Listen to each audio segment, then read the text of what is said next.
Pertemuan tatap muka terbatas juga dilaksanakan Sekolah Dasar Muhammadiyah 5, Kota Bandung, Jawa Barat. Sekolah menyiapkan protokoler kesehatan dengan mengecek suhu tubuh termogram kepada peserta didik. Sekolah juga menyiapkan tempat cuci tangan, menyiapkan masker, serta merubah keseharian peserta didik dengan menerapkan adaptasi kebiasaan baru. Pelaksanaan pembelajaran disesuaikan aturan yang diberlakukan pemerintah pada pertemuan tatap muka terbatas.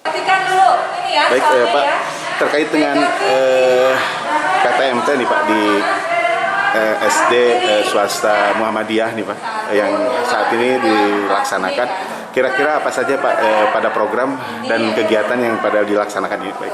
Ya, untuk program ini sesuai dengan apa yang dilaksanakan dari Dinas Pendidikan, bahwa untuk hari ini sampai batas waktu yang tidak ditentukan akan ada sebagai PTMT. Jadi untuk sementara mungkin kelasnya terbatas.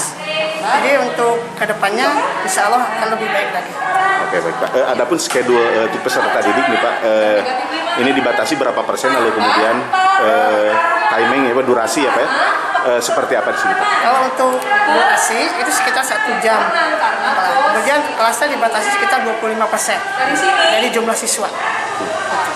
Artinya berturut-turut seperti itu mungkin ya Pak ya? Iya, betul. Kesehariannya. Oke, baik Pak. Himbauan Bapak nih Pak kepada peserta didik ketika melaksanakan PTMT ini seperti apa himbauan? Untuk himbauannya kepada seluruh semua siswa SD Muhammadiyah 5, tolong jaga protokol kesehatannya. Ketika di rumah, mandi, ganti baju atau apa selainnya. Setelah itu lebih rajin lagi belajarnya karena kita baru pertama kali untuk PTMT ini. Begitu mungkin.